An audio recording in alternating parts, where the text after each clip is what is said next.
이 뒤에 정현 선수가 이번에 부산 오픈 잘 쳤는데 요거 제가 오늘은 정현이니까 한번 같이 보시죠. 제가 저기 영상 하나 준비했거든요. 정현이 와이드로 빠지면서 패스입니다. 아주 일품이었고 아주 이 투가요 굉장히 올라운더입니다. 서브 백핸드 원핸드로 치고 네트 플레이 이런 여러 가지 기술 샷들도 잘 구사하는 선수인데 힘으로만 치는 선수가 아니었고 정현에게 완전히 밀렸던 그런 리트였습니다. 산호프 구경 가신 분들은 굉장히 좋았겠어요. 이렇게 좀 네트 앞에서의 헛슬 플레이 이런 것들도 끈질기게 정현 선수가 가장 문제는 이제 부상에 대한 두려움과 체력 등으로 인해서 그런 거친 플레이에 대한 두려움이 있었거든요. 그런데 그런 것들을 떨쳐냈던 부산 오픈이었기 때문에 특히 이 16강전이 백미였습니다. 제일 좋은 경기력을 보여줬던 첫 번째 판이었던 루소보리오에게 이긴 것도 좋았지만 리투와의 경기는 정말 전성기에 근접했던 최고의 경기력을 다시 한번 발휘했던 부활샷을 보여줬던 그런 경기였습니다. 여전히 백핸드에는 상당한 자신감을 보였고요. 와이드로 빠지는 포핸드에서도 과감하게 공격을 시도하면서 이렇게 백핸드 다운드라운까지 확실하게 보여주는 그런 경기력.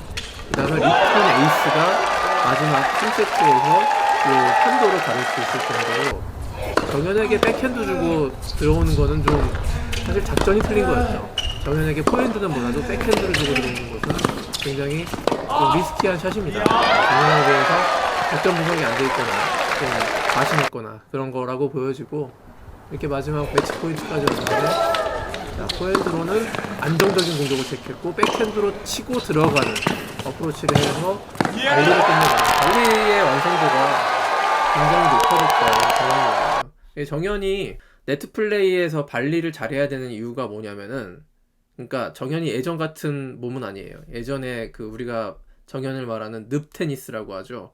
그런 걸 자유자재를 구사할 만큼의 체력 이제 안 된다고 봐야죠. 나이도 이제 20대 후반으로 가고 있습니다. 28살로 가고 있습니다.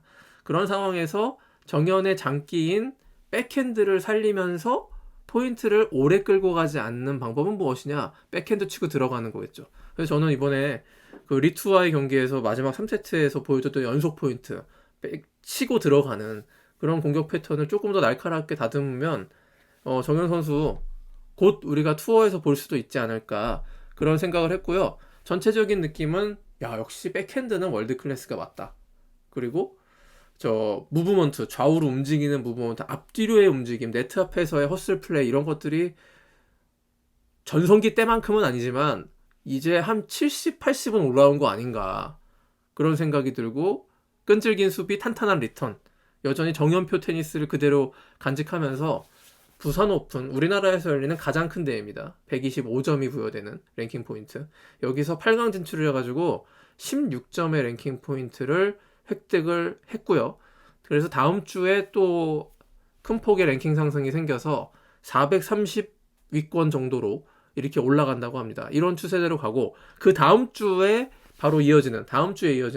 광주에서 하는 챌린저 요거는 75점 대회예요. 75. 예. 그래서 좀 낮긴 낮은데 어쨌든 챌린저 대회라는 것은 똑같은 것이고 부산 오픈에 출전했던 그 탑시더들이 그 흐름에 의해서 아시아 스윙으로 이렇게 다 같이 나가는 거거든요. 그래서 정현이 2주 연속으로 좋은 모습 보여주고 8강 이상까지 진출해서 예전에 10년 전에 정현 선수가 부산 오픈에서 우승을 하면서 사실은 부산 오픈 챌린저에서 우승하면서 2015년에 그때부터 투어의 길로 들어간 거라고 해도 과언이 아닙니다.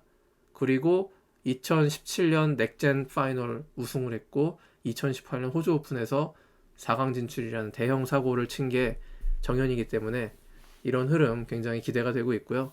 자, 광주 챌린저에서 이번에 부산 오픈 보셨지만 정현 외에도 우리나라의 대들보 간판 스타들 젊은 간판 스타들이 다 나왔습니다. 아 정말 좋았더라고요. 이런 대회가 국내에서 한 대여섯 번만 있으면 우리나라 테니스도 관전 스포츠로서 자리 좀 잡겠다 그런 생각이 들 정도였고 정현 외에도 권순우가 있었고 제라드 캄파나리 우리나라 국적을 선택한 스페인에서 국가대표죠. 정윤성 선수, 신산이 선수가 이번에 또 예선 거쳐가지고 본선에서도 승리를 거둬가지고 신산희 선수에 대해서 아주 많은 팬들이 눈여겨보는 그런 대회가 됐을 겁니다. 신산희 선수가 최근에 이제 더 테니스라는 그 유튜브 라이브 그 콘텐츠 거기 방송에도 출연해가지고 아주 다부지게 얘기를 잘하더라고요. 저도 한번 만나보고 싶은 그런 선수고, 신산희 선수는 국내 테니스 선수 가운데 가장 먼저 유튜브 시대를 연 장본인이기 때문에 정말 입담도 괜찮습니다.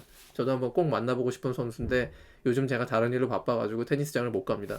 그게 좀 아쉽고, 이번에 광주 챌린저에 정현, 권순우, 깜빠냐리, 정윤성, 그다음에 남지성, 이덕희, 박희성 이런 국가대표급 선수들이 우르르 총출동하니까 홍성찬이 안 나오는 게 아쉽네요. 홍성찬이 국제대회를 못 뛰잖아요. 그 보호 랭킹, 프로텍티드 랭킹을 사용하기 때문에 국제대회 뛰면 안 됩니다. 지금 상무 부대에서, 국군체육부대에서 열심히 훈련하고 있을 텐데 요 홍성찬만 안 나오는 게 아쉬울 뿐이지, 지금 국내에서 한다 하는 테니스 선수들, 정현이라는 가장 톱스타를 필두로 해서 광주 오픈 챌린저에도 나오니까 정말 뜻있는 테니스 팬들의 많은 관심, 직관 부탁드리겠습니다. 정현 선수는 1류님이 서브를 강하게 하기 때문에 허리에 부담이 계속 있다. 뭐 서브를 강하게 하기 위해서가 아니라 좀 선후 관계가 바뀌었죠.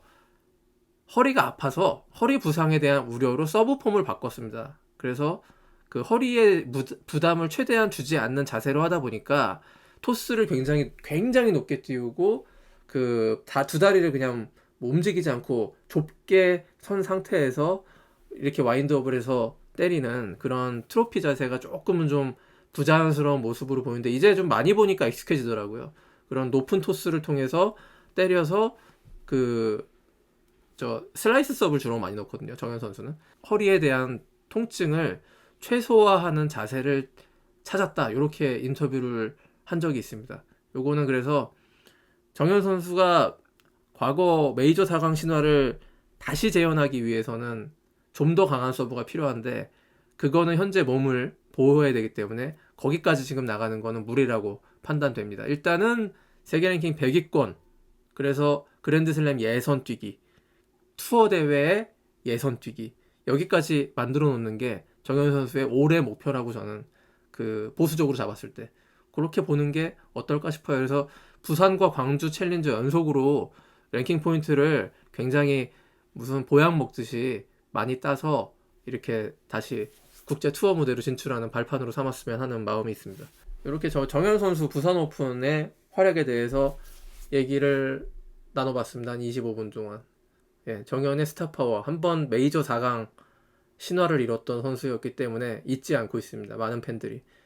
이대로 쭉 천천히 올라갔으면 좋겠습니다. 빠르게 가지 말고 급하게 먹지 말고 천천히 소화시키면서 계단 올라가서 내년쯤에 투어에서 한번 사고 치는 그런 기분 좋은 상상, 그리고 우리나라 데이비스컵, 그리고 내년에 이제 아시안 게임도 있거든요. 아시안 게임에서 물론 정현 선수는 이미 금메달을 획득해서 더 이상 이제 아시안 게임 금메달에 대한 개인적인 목표는 없지만, 제 후배들이 같이 있고, 예를 들어서 후배와 함께 이제 복식을 나가서 아시안 게임을 뛰어서, 뭐 정현이 예전에 선배 임용규랑 같이 해서 이제 인천 아시안 게임 복식 금메달을 땄잖아요. 그리고 병역 혜택을 받아가지고 지금의 투어를 뛸 수 있었던 정현의 모습이 있었듯이, 이제 정현 선수가 유망주 후배와 함께 복식을 뛰는 그런 모습도 상상할 수 있고요. 혼합 복식 뛸 수도 있고요. 예.